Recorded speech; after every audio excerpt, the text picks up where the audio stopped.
man in need and decided that he just didn't deserve to live. And I don't agree with this at all. I feel like this is wrong. This is unjust, and this has happened too many times. This should not keep occurring. Nobody deserves to die when they are in need. Nobody deserves to die in police custody. The police are put out to protect and serve, not kill. And they did the complete opposite of their jobs. And this has taken a terrible toll on me and my siblings because we all loved our father. I love my father dearly. So to see him in that state was just, it was heartbreaking. And I never thought I would be seeing my father that way. And to this day, I'm still waiting on him to call me and say, I'm coming home. I'm on my way back to see you. I'm coming to get you. That's all that's crossing my mind. And to know that I will never get there is breaking my heart.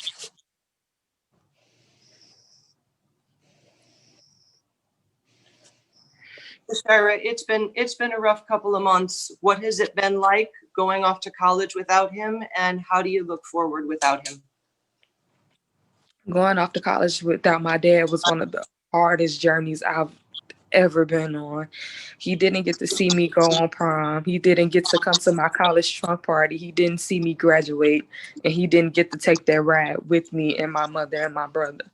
So knowing that he wasn't there, it hurt me because that's something that I was looking forward to, because me being his youngest child and his first child to actually go away to college like this, I feel like that's something that he deserved to see. And I deserve to have my father with me throughout all of this. And I was deprived of that experience. I didn't deserve this. My siblings don't deserve this. He didn't deserve to die. And I just want justice.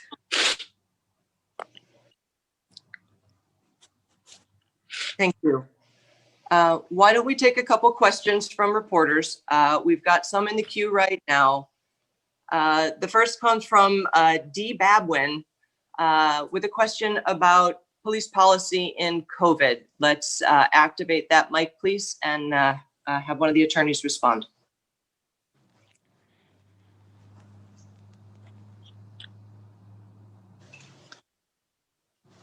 Can you hear me? Sure can. I was just wondering, in this age when police officers and everybody else are concerned about COVID and there's a man in obvious distress, what do and they use this bag, and I guess other departments do as well, what do other departments do in these kind of situations that this department didn't do? Are there other mechanisms, other equipment that they could use where they could take somebody into custody and not risk, coming down with the virus? I'm just wondering, just the use of the bag, what's typically done? Thank you. In our experience litigating these cases, we have never come across another instance, even in the time of COVID, in which a department has not only physically restrained somebody, but then further placed a bag over their head, their nose, and their mouth. We have no indication in this instance that this bag was being used as any kind of COVID precaution or as any kind of health precaution. And in fact, what we've seen is that the use of these bags can and does increase the risk of asphyxia. We see in this case that Mr. Prude actually vomited inside the bag and spent the last moments of his life essentially breathing in his own vomit. In this case, in addition to the pressure, the positional asphyxia being placed on him, it's our position that the bag just added an incredibly high risk of further asphyxia, and that it never needed to be done in the first place. Thank you. You're on mute, Jen. I apologize. Oh, that's okay. Thanks. The next question is from Charlie Wojciechowski.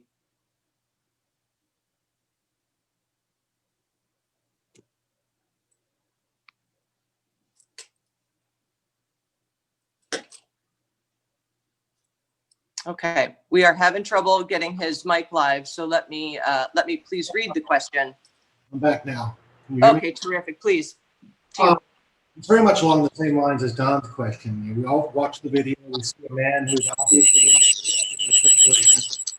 What should police have done in this case differently that they did not do in order to provide the service they should have provided him to keep him safe and to keep themselves safe? And I'm sorry, you were feeding back for a portion of that a little bit, but I think I generally get the thrust of your question. In this instance, it's our position that there is simply no situation in which it is appropriate to be restraining an individual face down and in handcuffs and placing additional pressure on their back. We've seen from the Floyd case that this poses an incredibly high risk of positional asphyxia. It literally squeezes the air out of an individual and it stops the effective blood circulation.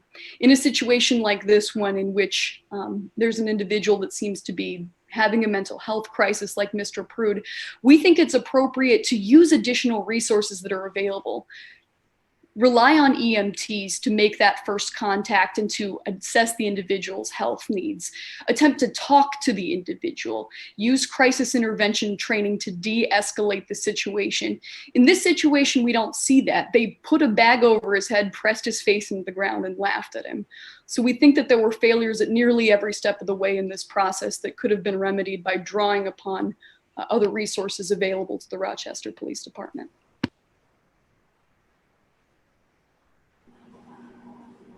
If I may just add to that, when you look at the actual video, you see someone in the prone position, you see someone face down, lying with his head on the ground. I mean, at some point, a trained professional has to realize that's not appropriate. Let's turn him over. Let's get him medical care. You had an ambulance driver who was present right there, an ambulance EMT that could have helped out the situation, could have intervene, but you know, there's neglect everywhere. They don't even find the keys to the handcuffs to have this EMT give the proper care that needed to be given. And so there's clear neglect here. And I think when you couple what Ms. Ward said with being asphyxiated in the prone position, basically helpless on the ground, there could have been help by these EMTs, and the officers just didn't let that happen. Thank you. Next question is also for Attorney Ciardi from Taylor Romaine at CNN. Hi, can you hear me? Yep. Okay, cool. I just wanted to know what the other sibling's full name is that Mr. Ciardi represents. I wanted to get her full name in the spelling, please.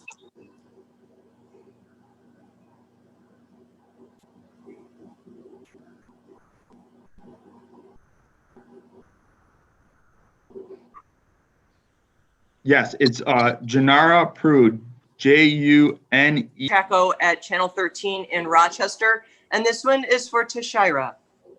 Hi, Tashira. I just want to know about the last time that you saw your dad. What did you guys say to each other? What would How much we loved each other, and he stated that he was going to come and see me that next day. If I could see him right now and talk to him, I would just ask him, what made you leave, and why did you leave? What would possess you to leave? And just I would ask him to promise me that he would never leave me again. And when do you remember the date that you saw him? I mean, the last time you guys talked? The last time we talked was March 19th of this year. The last time we saw each other in person was March 18th. Okay. Can I ask one more question? Sure. So if you don't know, there's a GoFundMe for your family, and as of like 10 minutes ago, there's over $22,000, and there were protests here last night. I just want to know, what was your thoughts and reactions to the community support in Rochester? I wasn't aware that there was a GoFundMe. I don't know who authorized it, and I don't know where the money is going. That's new to me. I just found that out through you. I had no idea about that. Okay. Oh, it was from Free the Rock People. Free the People Rock. It's a Black Lives Matter organization here. So just tell me then, what about your the thoughts about the community support? Have people reached out? What you've seen from the protests and things like that?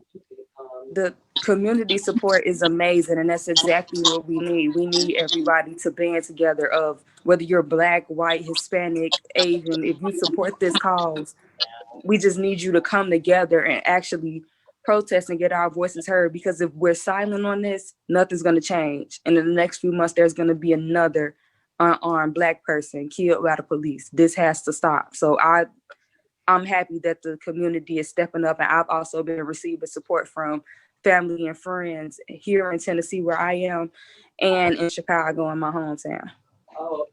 Thank you.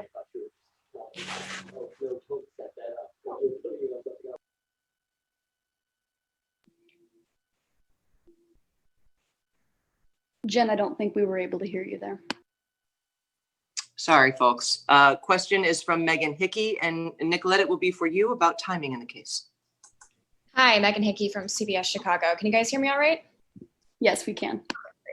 So parallels have been drawn to the George Floyd case, and that was in May. Mr. Prude died in March. Just curious why we're learning about his case now. You know, our office, and I know I speak for Tashira when I say that we had the same questions. It was shocking and surprising to us that, given the circumstances, given the attention being brought to these issues by the George Floyd case, it's surprising to us that we had to find out in this way. The Rochester Police Department, the city of Rochester, has indicated that it was subject to certain restrictions in releasing information. But to us, that's simply an excuse to hide the fact that this case occurred. And again, we are calling upon the city of Rochester to be transparent.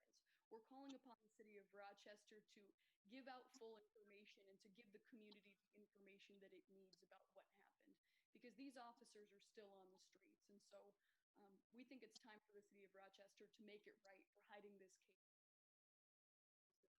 for so long by releasing all the information that they have and by punishing the officers that were involved. Is the timing at all connected to the release of the body cam video? I mean, is there any lag there, or is that just, I guess, that just happened at the same time?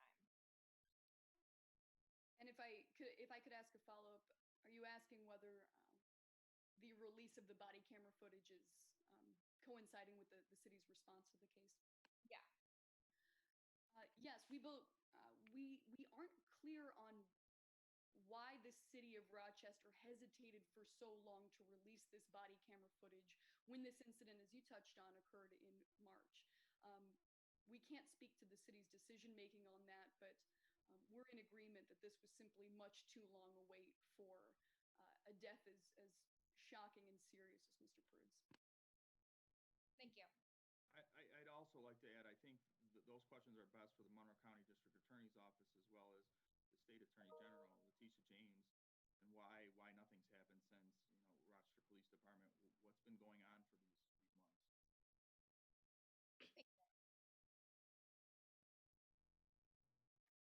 Okay, next we have several questions from Alice Yin at the Chicago Tribune.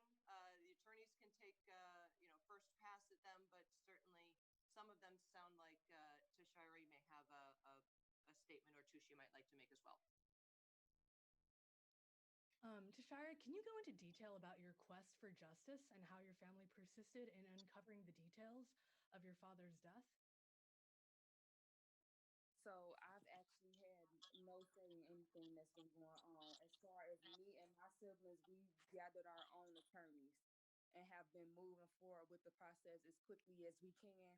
But with the information being released, which was released without our consent, because we are all of age, we should have a say in this. We should say whether or not we want information published, we want the body cam footage released.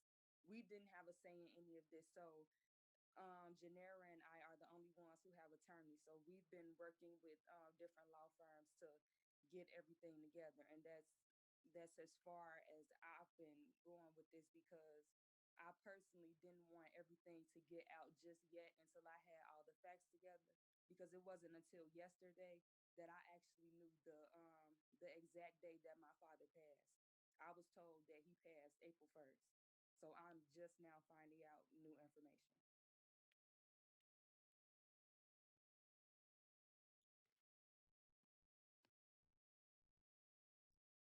And I have another question. Rochester officials are denying that there was a cover up. What is your response to that? Do you think there was a cover up? I believe wholeheartedly that there was a cover up, because if my father died March 30th, there's no reason why this story is just now hitting the media September 2nd of this year. And there's no reason why his children were not notified. We were supposed to know all of this prior to everything. I've received nothing but mixed information. So there was definitely a cover up with this situation. Thank you. Next question is from Charlie Wojciechowski. Again, we got a follow up from him, and this will be for the legal team. Thanks. It's actually a simple question about the lawsuit itself. Who's named in the lawsuit? Does it name the city, the officers involved? And what are you seeking in terms of damages, in terms of changes in policy, that sort of thing? Our intent in pursuing this lawsuit is to ensure that not only the city of Rochester is named, but all of the officers that are responsible for this case. At this point, we understand that 3 officers were present on the scene, and we intend to seek liability against all of them as well against the city. In this case, we intend to seek damages that are commensurate with the absolutely staggering loss that not only Tashira has experienced, but also all of her siblings have experienced. They have to go without a father. Tashira will have to spend her college experience without her father's guidance and advice. It's an absolutely heartbreaking loss for all of the members of the family, and we intend to ensure that we seek damages commensurate with that.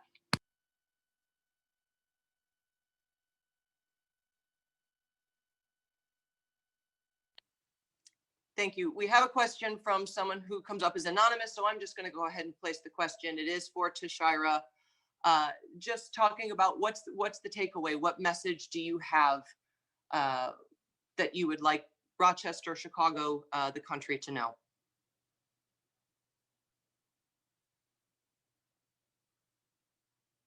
It's a big question. First of all, I would like Rochester to know, for all the people that are protesting and showing their support, thank you. Please keep doing what you're doing. Please keep making noise. Keep making your signs. Keep rioting, protesting, whatever you're doing. Make your voices heard. To the police officers and all the government officials in Rochester that took part in this and kept everything covered up and didn't figure out to console his kids before this, we will get justice. You will be prosecuted for what you have done. And to the world, I just want you all to know that my father was not a bad person. He was not a terrible man. He was not this helpless person that the media is going to make him out to be. You guys know him based off of a video, but my family and I know him from personal experience. My father was an amazing person, full of so much life and energy. And I'm upset that you guys didn't get the chance to see him that way. But I do want you guys to know that underneath that shell of a man that you saw, because that's what I think of him as in that video, under that shell of a man that you saw was an amazing person, a person with a bright personality. And I just want you guys to, the people who support all over the country, just like I said before, keep raising your voices and keep my family as well as me in your prayers. Thank you. We have a question from Angel from CBS News. Hi, thank you so much for giving me the chance. We wanted to know, how many other children does Daniel has? Mr. Prude had 5 children. 5 children. Thank you. And if I may, what was his kind of work that he would do? His kind of job, line of duty, work? Shira, if you could talk a little bit about it. Oh, I'm sorry, I think you were speaking and I cut over. My father worked in a factory before his death.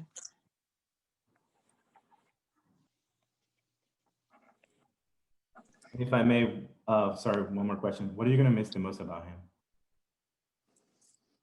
I'm just really gonna miss his personality and his ability to make me laugh, his ability to pick up on when he knew that I was sad, and he would know exactly what to say to make me laugh, or just know to give me words of encouragement to make me feel better.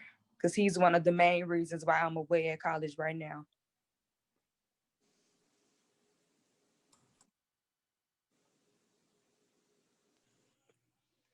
Thank you. I've received another question asking for the attorneys to talk a bit about Mr. Prude's mental health conditions, state anything that is known in that regard.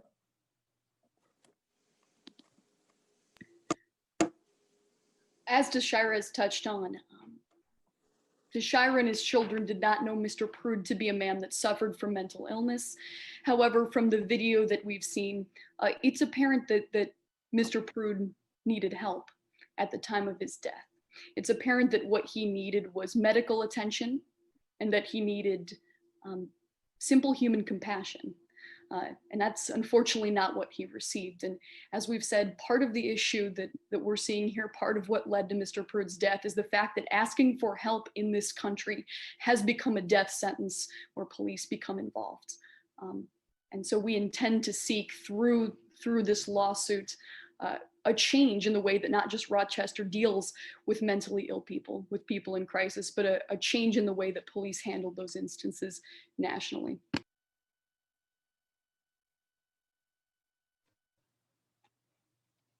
Thank you, everyone. I believe we are out of questions and appreciate everyone's time and interest in this very important case. Certainly, should anyone have any additional questions, you can reach me at jmcguffin@rblaw.net. I'm just being told that there is one additional question. Oh, there we go. I see. Sarah Schulte, please go ahead.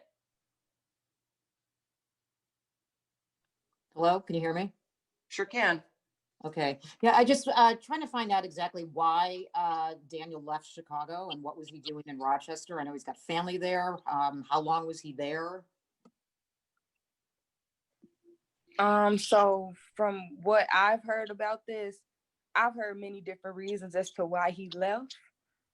I'm not sure which one is the truth, so I don't want to give any false information. And I'm also not sure how long he was there because he didn't notify me before he left. So I'm sure, I don't think it was a planned trip, I'll say. I feel like it was something that was last minute.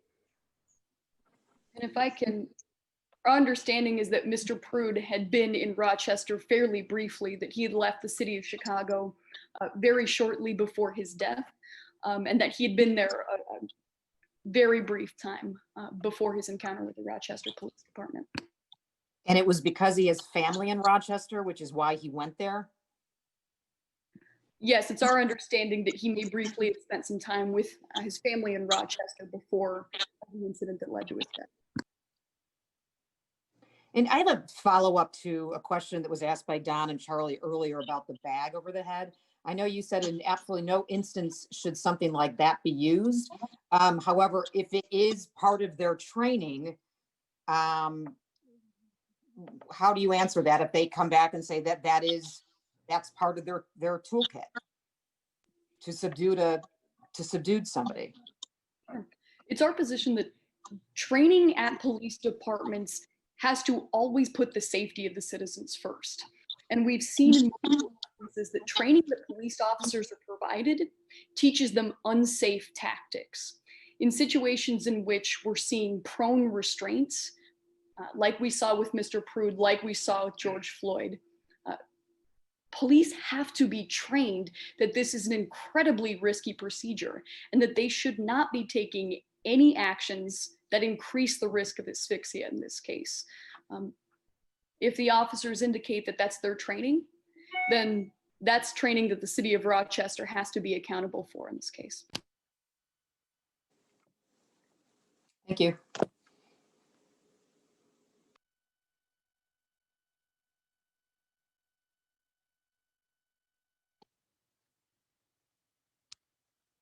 Thanks all. That'll do it for us right now.